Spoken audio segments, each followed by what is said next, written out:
amateurs. We'll just jump cold That's right into right. this. That's right, Jack. Yeah. Hey, well, thanks, Job Seeker Nation, for joining us. We are here every Wednesday, 1 p.m. Eastern, 12 o'clock Central, depending where you are. Welcome to the show.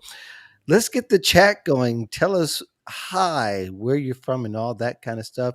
We have a great show for you. First of all, want to give a shout out to Jack Kelly, who is my co-host every single week.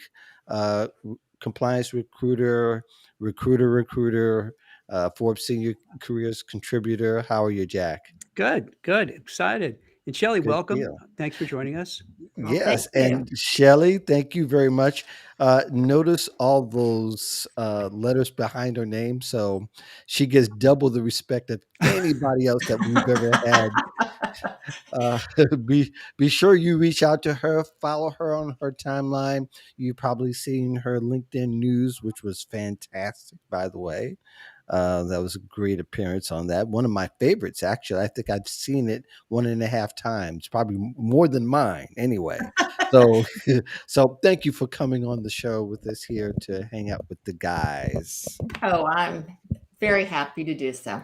Great. Well, let's jump into it because we've got some hot topics, and I kind of went back and forth about uh, covering some of the controversial stuff of the day, but I think it's pretty relevant because we're in a controversial times, kind of, sort of, right? So, not to go deep into the whole what's all going out, but I think there's sometimes that job seekers need to look at the past statements or actions of an employer behind whatever has happened behind closed door has come into the light. Should that really be considered, even if it was some years ago, or is that something to really consider? We're going to start with Jack this time, All right. and Should I presume? Should I presume this has something to do with a football coach? What you're yeah, alluding to? he sounds like Just taking a Son reach here. Gruden. So yeah, it does, but I think it's pretty prevalent though Well, you know what? because we're dealing with Can things I tell you? like that. I didn't read what he wrote because you know, I didn't either. I I you didn't know, either. I'm not like a fan of kind of you know what I mean, looking into this stuff, and sometimes I don't want to know. But from what I Right. understand, he wrote in emails in the past, very, and I didn't read it, so I don't know. You know, what racist, homophobic kind of emails is Hmm. that pretty much? Yeah, Well, that's the take a gist of the sidestep. emails. I would tell people, you know, in this kind of day and age, what we're in, you have to be so careful. Not You got to be careful what you put on social media, and you have to whatever you write, post, any video, any photo, you have to imagine a hiring manager, a peer, a coworker, a rival, someone who hates your guts is going to look at it, and you want to make sure you can stand behind it because we're in this, you know, weird vibe culture where there's not a lot of compassion if you say something, and then if you say something really horrible, then forget about it. You're done. So it's a cautionary tale in a way that you have to really be super careful. You know, whatever you put out there, and in a way, it's tough because you have to censor yourself, but it also you don't want to do anything that's going to jeopardize your career. The only thing is I want to add to that is I, I'm not sure what he said, what he did, but it just I'm a little bit more afraid of this creeping authoritarianism that's happened in this country. You know, where Mhm. politicians keep grabbing more power and more power and more power, and having more rules, more regulations, more oversight, more demands. And to me, personally, that's more frightening than COVID because COVID, I'm convinced we're going to get past eventually.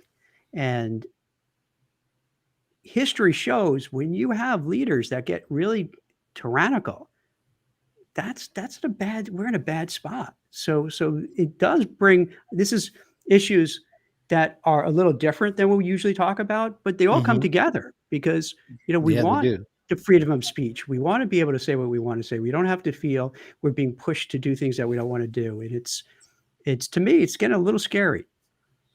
Yeah, I think though in yes, all that applies to social media, and I think that in contextual for most people, they'll decide on social media. But there are things in the past, and as the things have become more transparent. These are things that were said behind the walls, supposedly, right? Yeah, right. See, that's a good point, right? Like we all say dumb things. Let's be honest. We all say and Right. do dumb things that like afterwards you cringe, like, what, that was dumb. Shelly, what do you think about this? How about a new rule? You know how like Bill Maher has like new rule? How about like a new rule? If you do something, give a person a chance to say, you know what? I'm a moron. I shouldn't have done that. That was really wrong. I was messing around. I was being a jerk. I was being, trying to be edgy, and it was stupid. And I'm sorry. And then Well, like, okay, yeah. Yeah, So Shelley. I think, I can put on my former HR hat Hmm. and kind of look at it from a company perspective, right? Hmm. And so thinking about this, one of the things you might want to look at, one is what is important in your company culture, right? So if you feel like your values really are on diversity, inclusion, etc., and you're talking about that as a value, then you as a company should react according to your values, right? Hmm. So, in an instance like this, and I was reading more about it. Hmm. So it wasn't just one email, there were a series of emails. So um, there is a pattern here. And it was a variety of different types of conversations that were racist, misogynist, homophobic, very personal in nature with people. So you've got a pattern of behavior here. And looking at the organization, they have to say, this is a leader within this organization. The Las Hmm. Vegas Raiders, I always have to remember say Las Vegas there. Instead of Oakland, And right? right. And so you have to think, wow, do you want this person to lead this organization knowing what you know? And will the people there, the football players, the other staff members, will they take this person as their leader, knowing what they now know about how this person is? And so what made it probably easier decision for them was that there were numerous ones of emails, and that they were over a long period of time. I think there was 7-8 years or something. Right. So in that case, I don't think the Raiders organization probably had any choice in the matter in terms of how they wanted their organization to run, who they wanted to be leading that organization. I think sometimes the question comes if it's a one-off incident and where it was in the past and how the person, responds to that. Then I think sometimes it has to be a judgment call, and obviously the context will be dependent on what is said, who it was said about, how, and everything around it. So I think every organization then has to decide what is best for them. Some may let it pass. Some may want to have the person make an apology to the staff. Others may have no tolerance and will want to terminate the employment. So it could be anything there. But I think it is a good reminder, and something that early in my HR career, a lawyer always told me, which was, if you're going to write anything down, anything in email, anything like that, you need to be comfortable that you could read it out loud in the town square. And if And you're not, you wouldn't be mhm. comfortable yeah. doing it, then you shouldn't put it in an email, period. Yep. Yep, I think that's the way I learned it even back when I was introduced to it many, many moons ago. We won't go to what year, but all that to say is that one, email is not really it's a wall, but then it's not. It's said, and most people had the confidentiality disclaimer below the emails, or if you sign off on a contract, that's one of the things you sign off on, is the fact that all that information is confidential. Having said that, confidential in one sense won't mean that it won't be excluded if there are a number of emails that's an infraction on what the company's values are, as you've said. And I think one of no use of getting into the graphic of how many and all of that. That might not be as important, but one of the most important things here is that, as you said, Shelley, not only this was a pattern, but this person went out of their way to make statements, and it's willful. Now, had it been reactionary, and then maybe if he apologized in email to the person and maybe did it public, if it came up and said, yeah, we dealt with it, this person was sorry, this is how they showed attrition.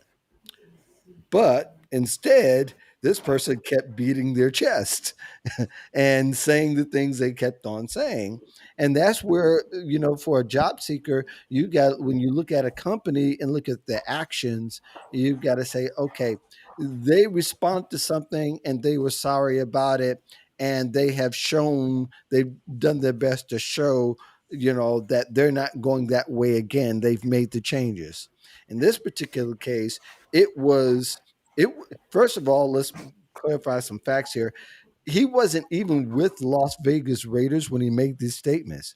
This is when he was not an employee of the actual league that he's in now. He was an employee of really ABC corporate, with in essence at ESPN.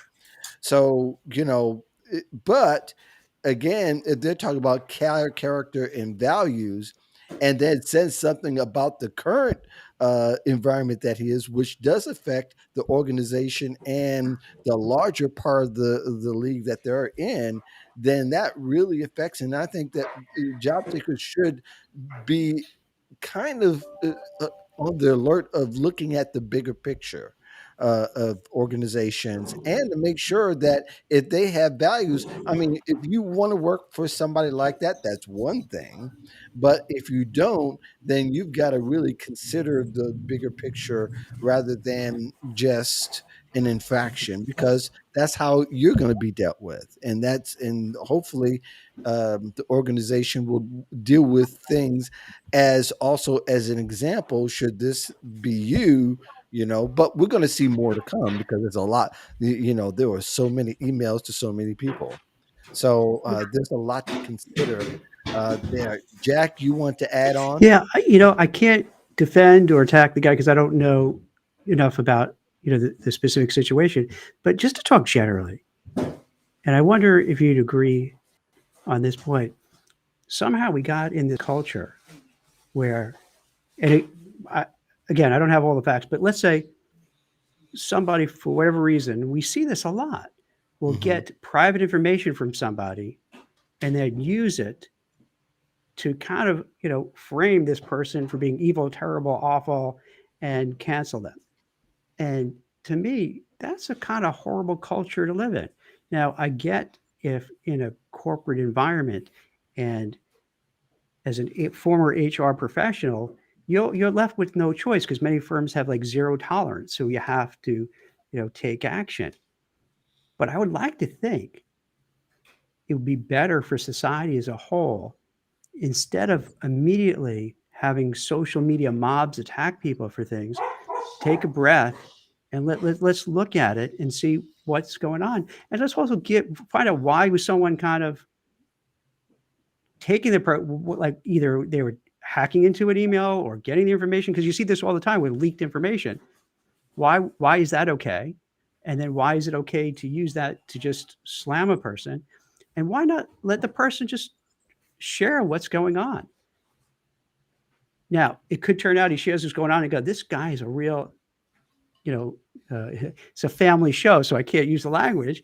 Or it could be, hey, this is how he's going back and forth with his friends and other people, and it's in good, it just equally offensive on both ways. I don't know, but I just think like I mentioned earlier about how this trend of just a lot of authoritarianism, this kind of, in a way, not this specific example, but the example of kind of getting information that's private from people, blasting it out just with the intent to destroy that person. That doesn't seem right. I mean, what do you guys think? Shelley? Well, I think in this case, from what I understand, the emails were part of a NFL investigation, right? And so they weren't even investigating this coach; they were investigating the Washington football team. Mhm. And as a result, they had access to these emails, and yes, somebody leaked these to the press. So obviously, in this case, somebody did this on purpose to obviously harm this individual, right? So, but I think the And then employer, once it gets out, it's over. So you crucify the person. And again, I don't know enough to talk. I'm not talking specific. I'm talking general because this happens quite often across the board. And I like to think we'd have more compassion for people, even if they say or do something that seems horrible. Let's hear them out and why that happened, and maybe there are reasons, and maybe there's more to it. But what ends up happening when things get leaked out, it's immediately attacked. You're labeled a certain way, and then that's it, which is kind of really cold. Well, I think he was also given the chance to defuse the bomb before it went off because there was just a statement that was released at first that there were some things said, and that was that person's chance to say, "Hey, there's some things in those emails I said I totally regret now." That changes Agreed. there's Yeah. a huge shift here. Instead of saying, "Yeah, I said it. I didn't mean to do it," and you brush it off, then it gave you a chance to show that you have a choice to either see the magnitude of what you said, or that you have a short memory in this particular instance when there's more proof, and that you weren't the original target of being investigated. So this is just one small part of the story here that we're dealing with. And I think that, with the NFL, based it on 7 years of data. It wasn't just an incident. It's not that you just reacted to one incident. This was this person going after people. And it's like, well, if we have that if we tolerate that, then what will we tolerate? Now, the NFL also has a history of tolerating a lot of things they shouldn't have tolerated, Well, that's quite the whole thing. It's honestly. so crazy. You have people who are wife beaters, people who are Yes. thugs, but that's okay. And It's just this is the there's part. so Just we can so yes, unwrap all that. this is what I mean. It just so it doesn't make any sense. Like you could have. I mean, there's just such atrocious things. NFL players have done, and because they're all stars and they're fantastic, and you just kind of let it pass. But yeah, you there's a lot of understand. inconsistency It's in, nuts. yeah. It's Well, just yeah, but you nuts. understand that also the NFL players who've been crucified for their characters and acting out of character, and some of them got second chances. Not all of them got second chances. So I think, it's hard to, shoot everybody. Some people got shot, some people just got wounded and may have committed more egregious crimes. But all in all, I think for job seekers who are looking at companies and they see what's behind the wall and they get a chance to peek, they're going to have to. It's fair because that's what a company's going to do in looking and finding out things that are released to the public, like their own social media and all that. So I think there is a balance, but unfortunately, that there's a bigger price for a company because we're talking about millions of dollars at stake. We're talking about reputation at stake. We're talking about advertising at stake. So I think it's not comparing apples to oranges. It's just that one tree is bigger than the other. So you don't too, Shelley, as a former HR person, uh, this you can appreciate this with having when you bring it back to the workforce.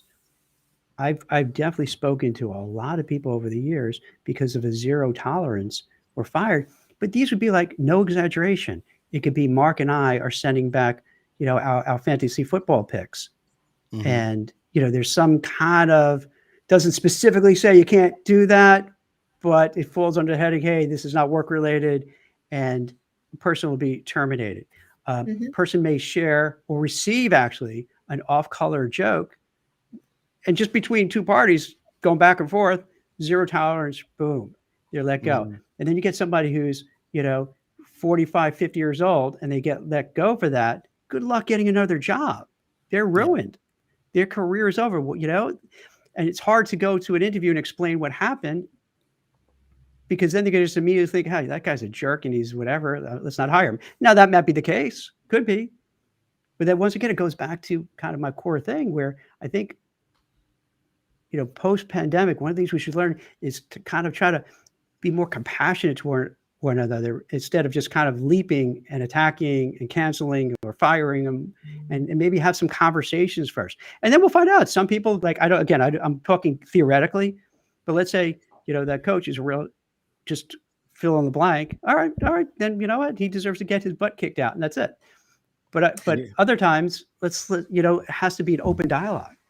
Now, I can tell you as an HR professional, I really resisted that you had, zero tolerance or things that are just no flexibility because my career, everything is nuanced. Yeah, yeah. And everyone's Hmm. situation is slightly different. Hmm. And so I always thought it was important to understand what happened, the context around it, the implications of it, and then, decide what was the fairest thing and taking in all sides of that equation for what is fair. Okay. So, and they're hard decisions. I will tell you, it is never fun to have to terminate anyone's employment. It never is fun. That has to be the worst part of your job, right? That has to be probably Yes, one of the worst parts, huh? it's one of the worst parts. Yeah. Hmm. You have to do it. And I always did it with kindness because, it's always about the actions or behaviors. It's not about the person, We don't want Hmm. to make, them feel bad about themselves. It's really more about they something happened, they did something which was not in the spirit of what the company wanted or Hmm. whatever it might be. So yeah, it was, I hate going into those meetings. They were terrible. And the I can't even imagine. conversations that I had to have, to figure out what happened, because as you know, a lot of it is people's recollections that's not necessarily reliable. People shade the truth. And so you're just trying to get to make the best decision you can with the information you have. Yeah. Shelley, And what do you think about this, guys? And Mark go too. ahead. What do you think about this? We now have what, four generations under one roof? What, you have the boomers, Gen X, millennials, Gen Zs, and I guess, is there another one, or that's That's pretty? about it. That's Yeah. about it in general. And and I think from what I see, my kids are Gen Zs. I'm a Gen X. Um, there's such a difference in the way people talk, act, kid around. Hmm. What would you suggest to people who have different styles of communication, different senses of humor? Whereas maybe Mark and I might joke a certain way, a Gen Z might be appalled, but we don't mean it to be appalling. It's just being of a certain age and talking a certain way. It's hard to kind of understand that someone completely interprets it a different way. What would you say to people? Like, how should they act? What should they do? Well, I think that that is something that if you are in the workforce, you're in a company, you have these people as your peers. I think you have to understand or be sensitive to how other people hear what you're saying. And as when I was, starting in the workforce, the things that I heard people say were atrocious. Mhm. Uh, just because it was even before any of us really had a good understanding, and the misogynist things that were said, I mean, they just were really inappropriate. And so we, as a community, country, employers, we work to talk about why those things were not appropriate, how they could be offensive, and just get people's sensitivity to how others relate to that. So I think Mhm. that's just part of the education as well. Is just there's no problem with kidding. There's no problem with jokes. None of that in itself is a problem. I think it's just, again, how you joke or what you say. Um, that's where it can be problematic. Yeah, I'm a I'm a I'm a recovering male chauvinist. Um, What does that mean? What do you baby mean? Like, baby boomers, we definitely made women objects of jokes and butts of jokes I more I don't think than I would be they. surprised if you did that, Mark. Really? Seriously? Well, I'm more No, I'm aware not of it being than facetious. I'm serious. You don't most of strike my me as like even back most of my then. peers. I Yeah, mean, I'm aware of it most of my peers, yeah. but I also had some training go along with this because I was in. I worked for the American Bar Association. I was also a manager in that organization, or I had a management position. Let's just put it that way. And you just couldn't say anything for the five getting sued at any particular corner. Right, being surrounded by So, lawyers. Yeah, that's so that because that's what that's not lawyers a good spot to do. be in. That is so you couldn't just say anything you wanted, but and I had a boss that really helped, and I'm really grateful for her. And even if I would say because I had my staff was mostly women, if I said you guys, she said don't say you can't say you guys, even though we now use it generically. She thought it was inappropriate, and to this day I use it. I don't use you guys unless I'm a bunch around of males. That's where I come from. Having said that, I think there's each generation has to undo the faux pas of the last generation as far as what's come across. We do. I mean, that's what it is. And I think even from child rearing to the language we use, we've changed the paradigm in many ways, and we have to remember that in the workplace people are human and they have feelings, and once we hurt someone's feelings we should take it very seriously. As a baby boomer generation, you say, oh, you just got to power through. As a younger generation has said, no, you got to respect me. And that's quite a shift. And I think that's everybody's entitled to have that kind of respect in their space and to the way they're communicated to.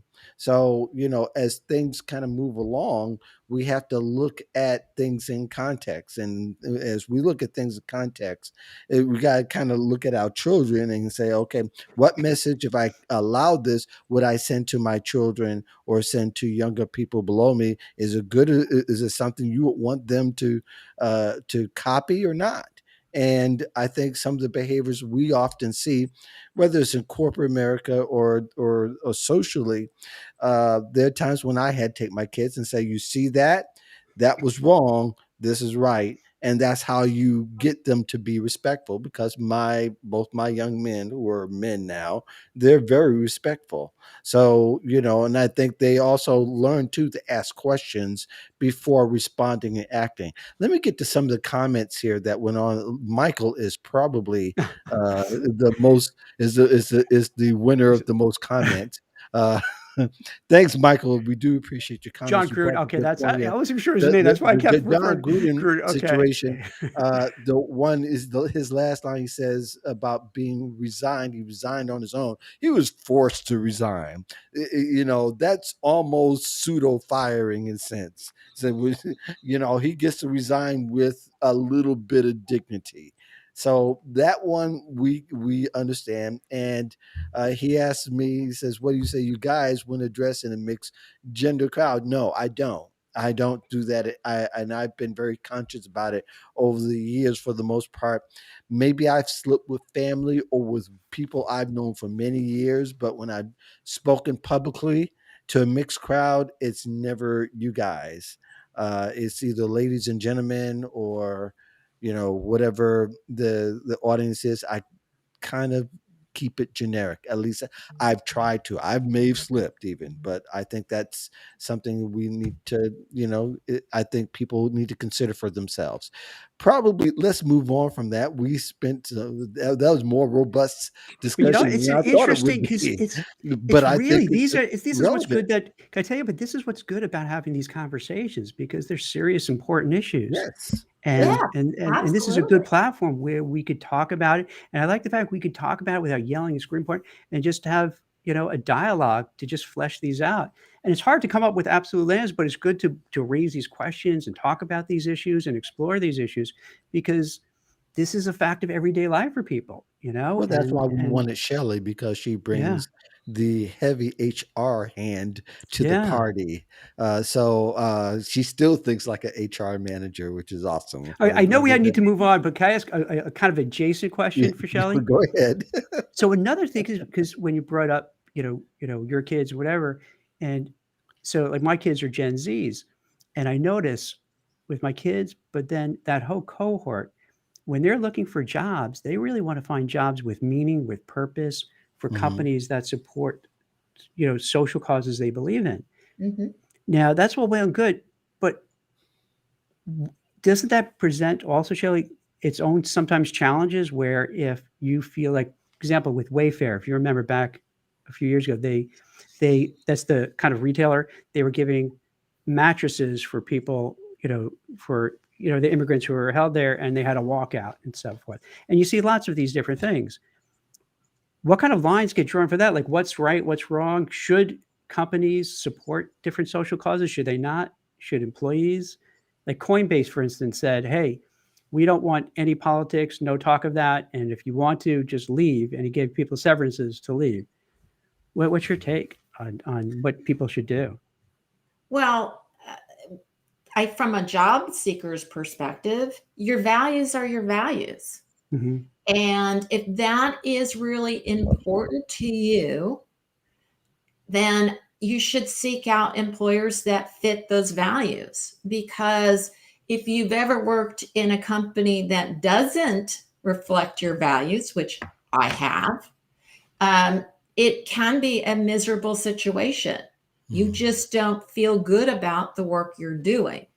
So, and everybody is different on the values. As we're all individuals, what we value is different. And thank goodness you've got employers on all spectrums of that.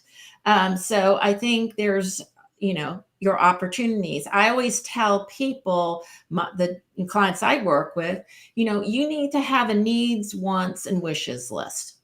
And the needs list is, I will not work for this company, no matter how good a job it is, if it doesn't have X, whatever X is for you. So you have to decide on things like social responsibility, diversity, equity, inclusion. Where does that fit on your personal needs, wants, and wishes list? So it could be an absolute need, but maybe for you it's a want. And you will give up some of that for something else that you value. So you just need to be very clear about what that is for you. And of course, some people, I'm sure, in that generation don't care. It's not within their interest area, Mm-hmm. so they're fine wherever. They have other things that they think are more important. But it does seem generationally that there is a more emphasis on that, and it is making employers think about that aspect of their business, which likely they hadn't done, except for in the past, decade or so. Do you think people should put on their resume? We were just talking before about, social media, photos, comments. should they put on, if someone's watching this now or in repeat, if let's say they campaigned for a certain congressperson, senator, what have you, would you advise them to keep that on a resume or to leave it off because it could impact a hiring decision? Well, the truth is, it could impact a hiring decision. I'll be quite honest. People have different biases. And so, if that particular politician was someone that, the hiring manager felt positively about, that could work into your benefit. If they felt negatively about that, it could not work for your benefit. So, I think it's going to be dependent. So if you are looking for a political job, then you might need to do that, right? Because it shows you've got experience working on campaigns. You really couldn't omit that. Other things, I think you just it has to be a judgment call. And, part of that can also be, what skills did you use? Is that transferable? It would be one of those things I couldn't give a blanket yes or no to do. I think it just will be dependent on the person's particular situation. That makes a lot of sense. Yeah. Yeah. Fair enough. Okay. Okay. So, Mark, we need another kind of edgy question, another edgy topic. Well, it depends Make it how you look interesting. at this. It depends how you look at this one as well, as far as the Kellogg workers, and their workers are striking in 5 different states. And I didn't capture which states because I didn't want that to influence our or the audiences in the way they may feel about Kellogg. But I would say that, being that we hear so many different reasons other than the ones I put on the screen, that people are looking for different jobs. Would you say, if you were looking at the strike, would you feel like that's really the heart of the Great Resignation of what we're looking at now? If not, then what is? Shelley, I'll start with you. Well, unions have had strikes forever. Yes. So they have strikes for many different reasons. Right. So, I think some of the issues that the strikers are having problems with working there, I think can be thought of as similar to many employees right now. So I wasn't familiar with the strike, so I did take a little look to see kind of what are their issues, and so there is pay and benefits issues. Typically, what a union would strike over. This was interesting because COVID had impacted the workers in a way there that I think a lot of companies and workers experience, which is they had to work a lot of overtime. And I think they were voluntold to do the overtime. So I like that. was, Did you coin that phrase? I've never heard that before. I like that. Voluntold. That's a good one. I guess it beats mandate. Yeah. So I think they had to work a lot of overtime. And so the workers there are frankly tired. They have been working, usually a 40-hour work week, 50, 60 hours. Now they're union, so they did get compensated for that based on the union contract, but they're looking for more flexibility. Like they don't want to work every weekend. They don't want to work 16-hour days. They feel that that's a problem in their life with their family, with their friends, anything. And so they're feeling that that's an unreasonable expectation on them. And so that was one of the issues as for them that they thought they needed to strike to be able to really fix. So I think that flexibility, reevaluating kind of your life and what you want, what you make as priorities. I think that's, I can say based on a lot of the clients I've been working with who really have expressed that they're burnt out. They can't do those hours that they've been asked to do, and they need to find something else that engages them, brings them joy, and that they can have a full life. Good stuff, Jack. See, this is one of the outcomes of the pandemic that I'm really excited about is with such a horrible nearly 2 years, it seems now that workers are in the driver's seat and comp- companies, and I've been speaking to a lot of executives lately, and the trend seems to be, and this is mind blowing because if we had this conversation 2 years ago, it would be like it wouldn't be a thing. So that give you an example, Amazon, they basically said people could work remotely indefinitely. You just need your team leader and a sign off. Boom, you could do that. But if you want to come in a hybrid, you could do that. If you want to come in more, you can do that. So you have choices. PwC, the buttoned up accounting, audit, tax, firm, basically here in the US, 40,000 people, you're remote. It's wild. It's so crazy how this is happening now. And one of the biggest reasons, like for instance, just before this, I spoke to Steve Hafner, who's the CEO of Kayak and Open Tables and Bookings.com, and he's remote, but the term they're using, and Cisco is doing this too, calling it flexible, meaning that instead of hybrid, where it says, okay, you're going to be in Monday, Thursday, and Friday, we're not going to do that. You choose when or if you want to come into the office. If you want to come in when you want to. If you don't, you don't. And that's wild. Think about what a change that was from when the three of us were younger, starting out our careers. I mean, like, it's that if we brought that up in a conversation and said, "Oh, this is going to happen," we'd be laughed at, saying, "Come on, that's never going to happen."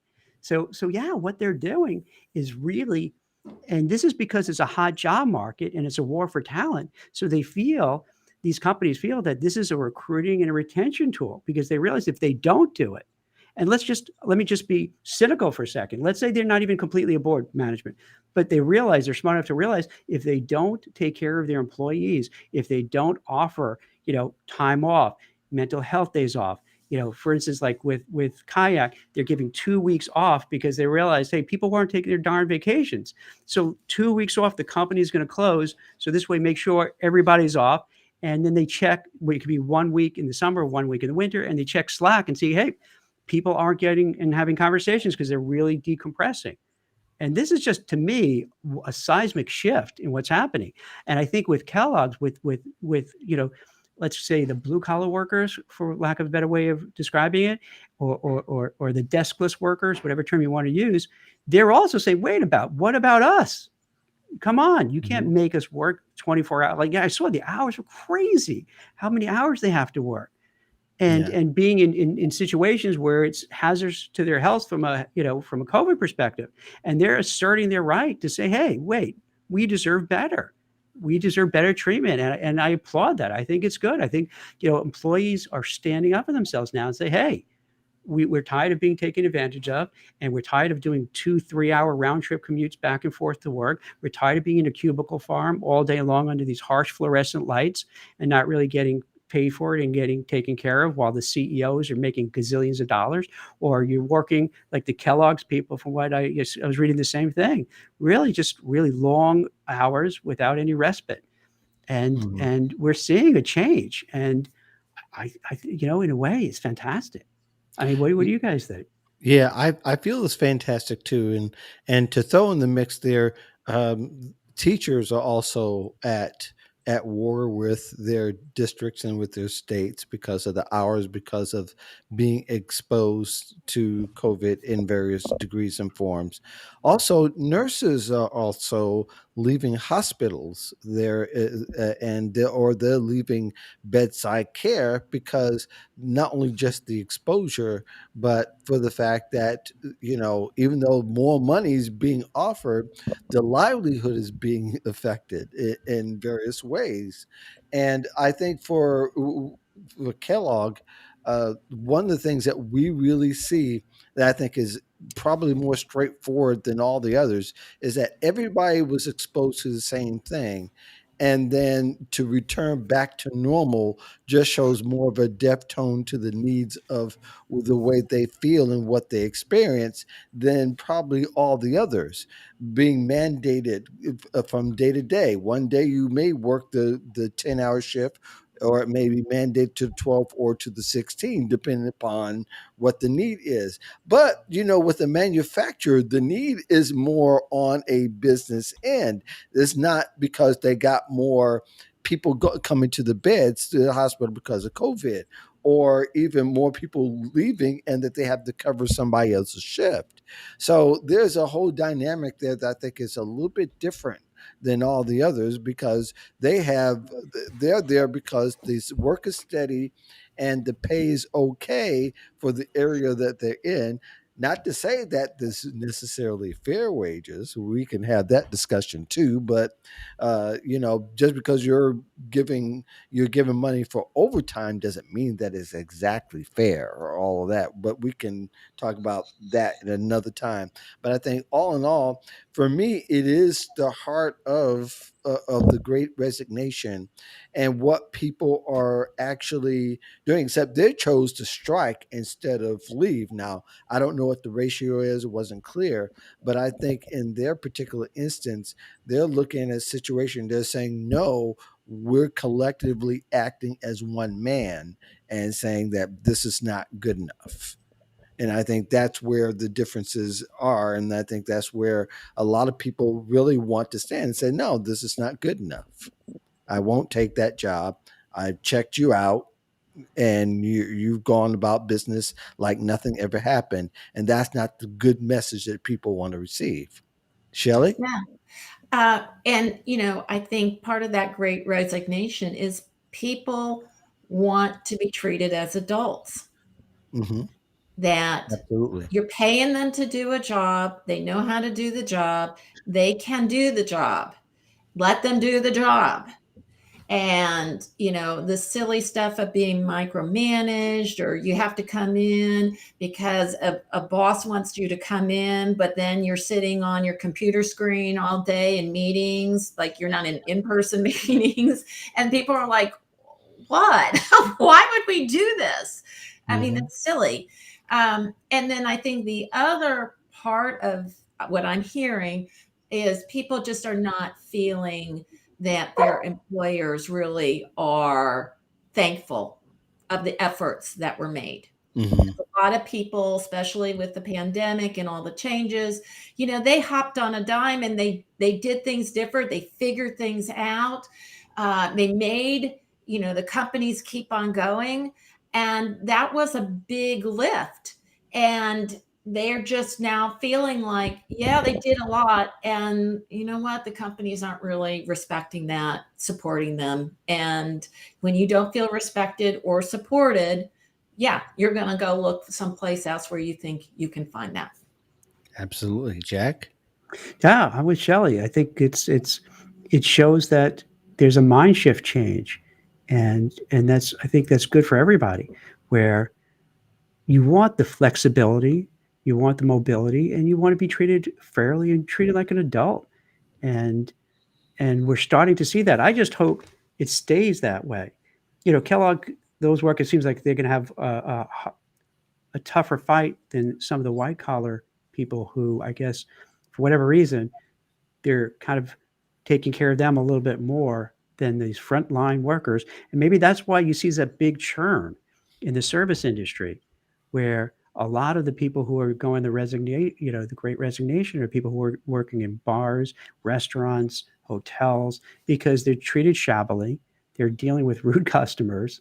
They're overworked, underpaid, and they're saying, "The heck with this! I'm going to leave and do something else because this stinks, and I'm not being treated like an adult. I'm not treated fairly. I'm not paid well. The hell with it. I'm going to go find something else." So it's really a big shift. And I wonder too, is that when you see, these, and I'm not against someone being a billionaire, God bless them, that's great. But when you see rubbed in your face every single day, if you're a Kellogg worker and you're seeing these people making, billions and billions of dollars, you're like, come on, come on, come on. There's Hmm. something a little wrong with it where, just I'm not even asking for much. I'm just standing on my feet all day, 6 or 7 days a week, by your conveyor belt. At least come on, do a little something to make my life better, easier, And a lot of these Mhm. people don't have a lot of other options. It's not like, okay, I'm going to work on assembly line or I'm going to be a heart surgeon. Which one do I choose? A lot of them, it's rough. They don't have those opportunities. So they got to suck it up and do these things that they don't want to do. And you think the companies would be a little empathetic. So at least I see it starting. I'm definitely seeing it in that mid to senior level white collar with the front line, not so much. And I think that's why this just churning and churning and churning in people. And you could see it with the monthly and the weekly job reports that they keep just leaving. I think another 4 million quit, just whatever the recent thing is. And I think eventually attention has to be paid to that area. And some are, to be fair, like Walmart and Target and Amazon, they were giving Mhm. free tuition to workers to attract them and retain them. So some are trying. So some are Yeah. trying to do the right thing. Yeah. Now, mind you, some of these amenities that are given are going to have to be earned in some kind of way. So they're not just given straight here. Here's the tuition. I'm sure there are some ceilings and there's some protocol that they'll have to follow, like maybe be with the company 6 months and you have to, all that isn't. And free tuition is not new, really, because in the 90s that was offered. I mean, you couldn't be a big company and not offer free tuition. That's just my view, but I don't remember not working for a company that didn't offer some kind of tuition or tuition waiver or tuition reimbursement, but you had to major in certain areas. We don't have to go down that route. But I do think it's interesting, your distinction between the white and blue collar workers. And I think that's where part of it lives in America, is that we look at white collar different and we look at blue collar different. We all want to be treated humane, but humane for a white collar worker and a blue collar worker, those are entirely two different groups of folks. And I just think of the whole of the song back in the day from I Want My MTV, that was done by Dire the group Straits. Dire Yeah. Straits. And the first line, the guy's looking, he's the one lifting the furniture and looking at the girl and said, that ain't working. Yeah. And that's the way, and right? I mean, but that's the way we in America, we look at other groups and we say, well, that's not really working, or saying they really work a whole lot harder than I do. But yet, depending on how you look at it, one is getting paid a whole lot more and one is given a whole lot more latitude Mhm. when it comes to what work is and the respect that they give. And I think that's kind of a little bit at the heart of the great resignation as well, is that, I want to be treated human, but yet you don't look at me that way. And we need to change the way we look at it. Not just that I want more pay, I want more vacation time. Does that make sense to you guys? You know what I'm Makes a saying? lot of Is sense. that Yeah, you're saying Yeah. basically, you want to get treated with dignity and respect and You want to appreciation. get the respect, so Yes. Yeah. everybody will so that everybody will treat me with respect. Not that I work here for this manufacturer and that, but yet this guy who's wearing a suit and tie every day, he's going to get treated a little bit better. The way we were taught to look at it has been even wrong. So In the maybe on sense, the assembly line, they should wear suit and ties. Maybe that's what yeah, and then they'll change their mindset, like, only, "Oh, wait, oh, we gotta pay them more now." They yeah, showed up in ties. I imagine. But having said that, I'm sure that at this point in my life, I don't care. T-shirts and jeans will do. It does fine for me. I don't care about wearing a suit, except unless I'm going somewhere really, really special. But I think the way we look at things, and I think is the way we all need to look at each other also needs to change in essence, is what I'm saying. Instead of saying this group is this group and this group is that and I'm going to treat each one a little bit differently. So Yeah. Shelley, go Well, ahead. I can tell you a story from early in my career. I was working for a major company Mhm. and had a very high hourly workforce. And I was working in the corporate office, but I was actually a regional person, which meant even though I Mhm. was corporate based, I was out among the hourly workers. And I used to hear snide remarks in the corporate office about the hourly workers. Oh, Mhm. they're doing this or they're doing that, Of and course. it was Yeah. very disrespectful. Mhm. And I always would say, hey, if those people weren't out hustling and doing their job, you would not have a job. Mhm. So you need to not think that way. You need to respect them for doing the job that they've been asked to do and doing it well. Mhm. Yeah. Yeah. I think Absolutely. and I've been there myself on both ends of those spectrums, and yeah, there is that feeling that I hate to use the word entitlement in this particular instance, but I think the view is definitely from the floor that you're on. Jack, did you want to add anything? I think Shelley put it right. I mean, yeah, there's definitely a lot of this kind of classism that's at work, as you guys Sure. are pointing out. And yeah, it goes back to just,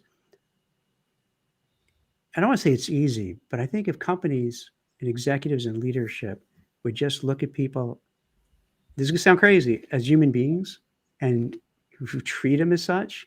Hmm. And I would bet you when you have these companies that do right by their employees, like for instance, if they would do right by the Kellogg workers and others who are striking, I bet you they'd work way harder, be more Sure. productive, add more value because you're like, wow, they really appreciate me, and appreciation comes in different ways. It could be not maybe something, it could be a raise, or it could be just days off, or it could be staggered schedules. Because let's say you're a single mom with young children and you have to bring them to school and take them back.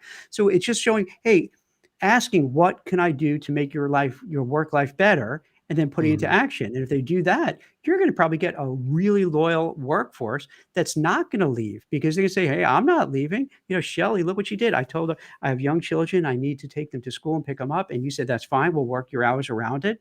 I'm not leaving. I'm going to stay there. And not only stay there, I'm going to work really hard because I figure next time maybe I need to have a change, they're going to give it to me. And that's what's important. So I think if companies would do that, and they are, and this is what I'm happy about is that some companies are starting to get it. And I think what Hmm. happens too is that the ones who get it and do it are going to be the ones that are going to do well, and they're going to survive and thrive. The ones who don't do it, I think, are going to just kind of fall by the wayside. And the ones that are really, employee centric are going to be able to siphon off all the best and brightest from their rivals. So I think it's going to be a really interesting way things progress, Yeah. Yeah, down I the really road. do think so.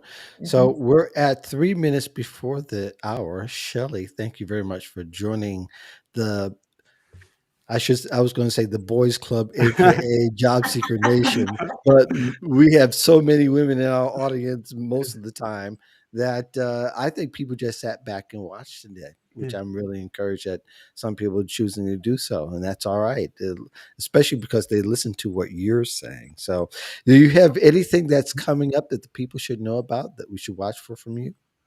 Well, thank you for asking. I just published a blog post. It's on my website, www.shelleypiedmont.com. It's for job seekers who are going into interviews and they're all nervous, stressed out, Mhm. and it's always best if you can dampen those nerves. Nerves can sometimes get in the way of really having a positive interview experience. So I give you some tips on Mhm. how to take a deep breath and actually maybe enjoy that conversation. Yeah, That's great. and yeah, and that's key. Conversation, interview, conversation, not the Inquisition, not a Spanish Inquisition. There we go. Keep that in mind. Jack, you got anything coming up that people should I know about? just do my, regular stuff. And Shelley, I hope you appreciate. Usually we don't get, usually it's kind of, I don't know. Well, I don't want to say fluffy because that's a wrong term, but I hope we didn't make you feel uncomfortable because these are like really heavy issues. I mean, they're Oh, real no, serious, heavy issues, and they're the world is complex. yeah, There's a lot of things and there's no easy answers, right? yeah. Right. And we're all trying to do our best. So I think having conversations, I think listening to all sides and understanding people's perspectives, I wish we could do more of that. Right? Think about it. If people could do like we do it here, just throw out ideas, you kick it around, you finesse Mhm. it, you think about it, maybe smooth out rough edges. And then this way you can get to some answers and figure things out and understand how other people are thinking.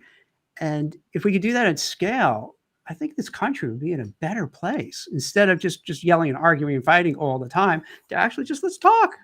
And that's the way Mark, I think is good for what we do is that we open up these conversations and bring it Yes, up, and absolutely. hopefully then people who watch it will say, hey, I didn't think of this, or Yeah. they start having a more positive conversation with people. Yeah, a civil conversation. Yeah, yeah, yeah, We're not yeah. asking people to agree with one another, No, just except for let's not make it personal. Let's make it yeah, informative Right. and be open to each other suggestions. So I think that's good. Uh, in the meantime, Jack, are you still doing your future of work? yeah. Um, I put a little pause because I've been speaking to like a lot of like chief people officers, CEOs, executives, mhm, just to get a sense of like what we're talking about now, to get like right, a pulse on it. And that's why, yes, like I spoke to folks at Cisco, at Thomson Reuters, at Kayak, LinkedIn. Let's Harvard. see, I spoke with Dan Shapiro, the COO. I should have my article out, probably posted right now about what they're Nice. doing, and they're great. They're awesome. They're like really champion flexibility, and wellness and like everything you'd want a company to do, in terms of taking care of their people. Yeah. So yeah, it's heartening to see that that these companies are really doing really good stuff. Right. Well, if you guys are on Clubhouse tomorrow, anybody in the audience or anybody here, I'm going to be on a panel with Hannah Morgan, Annette Richmond, and Don Rasmussen. So that will be a very lively one about the gig economy. So if you want to join us Cool. there, uh, I'll probably put that up on my timeline. You can just follow that link. Everybody has Clubhouse now, so you should be able to get to it pretty easy. And of course, Friday we have the Modern Job Search Checklist at this very same time. That'll go on from 12 to 1 Central, 1 to 2 Eastern. So thank you all very much for joining Thank Job you. Seeker Nation. And thank you very much, Shelley, for joining Thanks, us and Shelley. It being was a great meeting great you. guest. And Thank you. we love the HR topics. I think Yeah, we will have to have you back in the future. excellent. So, I would love it. Thank you. yes, Awesome. Well, thank you so thank you. much. It was great meeting you. Rest of you all, take care. Take care. Peace in the valley of love. Bye-bye. Take All care. right.